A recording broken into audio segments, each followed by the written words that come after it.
जय हिंद दोस्तों। कहने के लिए तो एक छोटा सा देश है, लेकिन उसके हौसले आसमान छूने के बराबर है। मैं बात कर रहा हूँ इजराइल की, जो अभी हमास से या आतंकवादी संगठन जो फिलिस्तीन गाजा पट्टी पे है उससे वो जंग लड़ रहा है। 10 मई को इस जंग की शुरुआत हुई थी अल-अक्सा मस्जिद से, जहाँ कुछ उपद्रवी लोग घुस गए थे और इजरायली सेना के ऊपर पत्थरबाजी कर रहे थे। इजरायली सेना ने भी इसका जवाबी कार्रवाई किया और लगभग 200 से 300 लोग घायल हो गए थे, भगदड़ मच गई थी वहाँ मस्जिद पे। उसके बाद इजरायली सेना ने इसका पूरा कंट्रोल ले लिया था। अब जो इसके पश्चिमी है, जहाँ पे गाजा पट्टी है, वहाँ से आतंकवादी संगठन जो हमास है उसने इजराइल के ऊपर लगभग 10 मई को शाम को ही 150 रॉकेट दाग दिए थे। जवाब में इजरायली सेना ने भी उसके ऊपर एयर स्ट्राइक करी, जो अभी तक चल रही है। तो लगभग इस पूरे झड़प में कम से कम 3100 रॉकेट दागे गए इजराइल के ऊपर हमास की तरफ से, अभी तक पिछले 7 दिनों की अगर मैं बात करूं तो। अब इतने छोटे से देश के ऊपर 3100 रॉकेट दागे गए हैं। अगर उनके पास इतनी अच्छी टेक्नोलॉजी, एयर डिफेंस सिस्टम जो उनका नहीं होता, तो लगभग अभी तक इजराइल में पूरी तबाही मच चुकी होती। लेकिन आधे से ज़्यादा रॉकेटों को उसके एयर डिफेंस सिस्टम में हवा में ही मार के गिरा दिया, और कुछ रॉकेट जो गिरे हैं जिसमें इजरायली नागरिकों को भी हानि पहुंची है। तो पिछले एक हफ्ते से इस प्रकार की घटनाएं चल रही हैं, और इजराइल ने भी जो अटैक किया है उसमें बताया है, ऑफिशियल ट्विटर हैंडल पे इजरायली डिफेंस फोर्सेस ने बताया कि लगभग 3100 रॉकेट हमास और इस्लामिक जिहादिस्ट की तरफ से इजराइल के ऊपर दागे गए, और पूरी इस कार्रवाई में लगभग 150 से अधिक फिलिस्तीन लोगों की मौत हो चुकी है। तो इस समय इस घटना को लेकर दुनिया के जो भी बड़े देश हैं सभी 2 धड़ों में विभक्त हो गए हैं। टर्की और ईरान समेत जो मुस्लिम संगठन है, मुस्लिम जो इस्लामिक स्टेट से 57, उन्होंने इजराइल की जो एयर स्ट्राइक की है इजराइल ने, उसकी घोर निंदा करी है और उसमें बताया कि इजराइल ने गलत किया है। जबकि जो बड़े बड़े कुछ देश हैं जैसे कि फ्रांस हो गया, ब्रिटेन हो गया, अमेरिका हो गया, इन्होंने इजराइल का पक्ष लिया है और इजराइल को भी 29 देशों का समर्थन प्राप्त हुआ है। इस पूरी घटना के बाद बेंजामिन नेतन्याहू जो प्रधानमंत्री हैं, उन्होंने उन 29 देशों का शुक्रिया भी अदा किया है। उसके बाद ये भी कहा है कि जब तक हमास सरेंडर नहीं कर देगा या फिर जो उसके आतंकी संगठन के जो ठिकाने जब तक उनको नष्ट नहीं किया दिया जाएगा, तब तक ये कार्यवाही जारी रहेगी।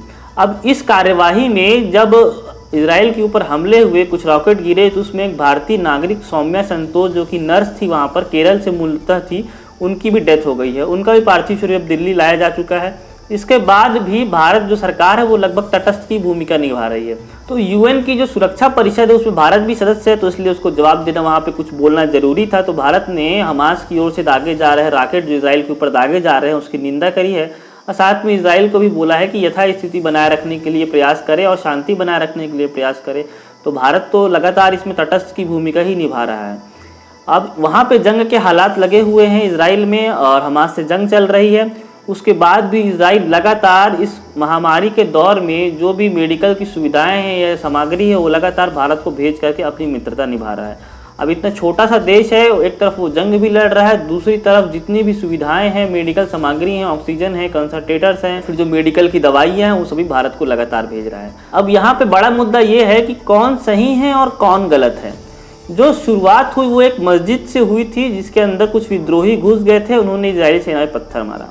हमारे भारत देश भी बहुत सारे धर्म के लोग रहते हैं, हिंदू, मुस्लिम, सिख, ईसाई, सभी लोग धर्म के लोग रहते हैं। भारत में भी हिंदू और मुस्लिम के बीच में कभी दंगे हो जाते हैं। तो इसका मतलब ये नहीं है कि पाकिस्तान या कोई दूसरा देश ये कह दे कि इस दंगे के कारण हम भारत के ऊपर आक्रमण कर देंगे, तो ये तो पॉसिबल नहीं है। या मान लो कश्मीर के ऊपर कोई दंगा हो रहा है हिंदू और मुस्लिम का, तो उसमें पाकिस्तान बोले कि हम इसमें आक्रमण कर देंगे। ये जो आपसी मामला है वो आपसी उस देश का है, और वो देश शांतिपूर्वक तरीके से उस दंगों से निपट सकता है। अगर मस्जिद में कुछ दंगा हुआ है और वहाँ पे इजरायली सेना उपस्थित है, वहाँ पे फिलिस्तीनी सरकार से बात करके इस मैटर को शॉर्ट आउट कर सकता था। लेकिन इसमें फिलिस्तीन और इजराइल के मध्य में जो गाजा पट्टी से जो हमास ने हमले किए हैं रॉकेट्स के, ये बिल्कुल गलत है। किसी भी देश का आंतरिक मामला में बाहरी जब रॉकेट से हमले हो जाते हैं, कि देश की भागीदारी हो जाती है, ये कोई सहन नहीं करेगा। तो इजराइल ने आत्मरक्षा में एयर स्ट्राइक की है और सभी देशों को यह बताया है कि पहले हमास की तरफ से लगभग 150 रॉकेट 10 मई को दागे गए थे।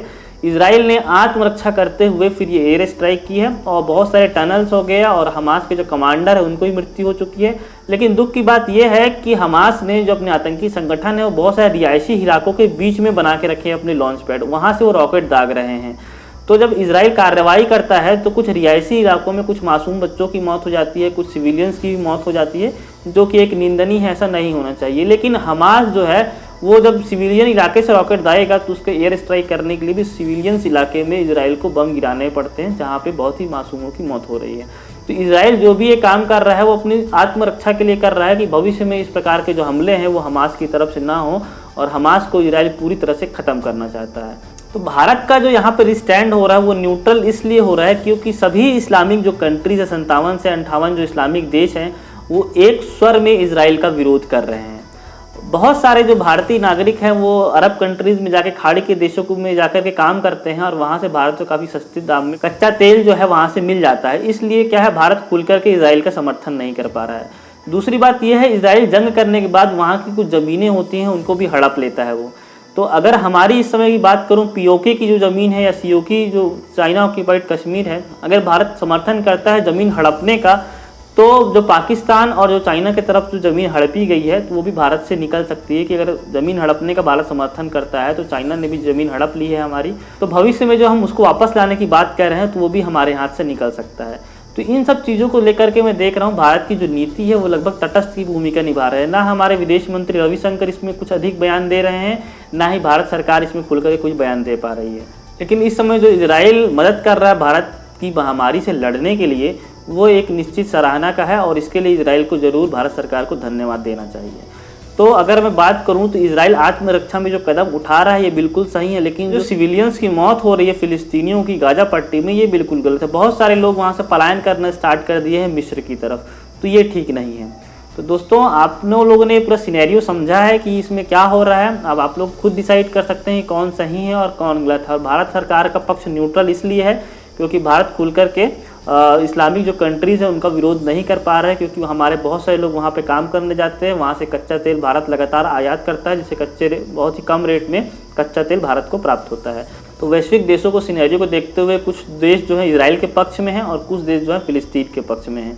अब ये आगे जंग कहाँ तक चलती है, कब इसका निर्णायक मोड़ आता है, कब हमास सरेंडर करता है, ये आगे देखने वाली बात होगी। तो मिलता हूँ मैं आपसे अगले वीडियो में, तब तक के लिए धन्यवाद। जय हिंद।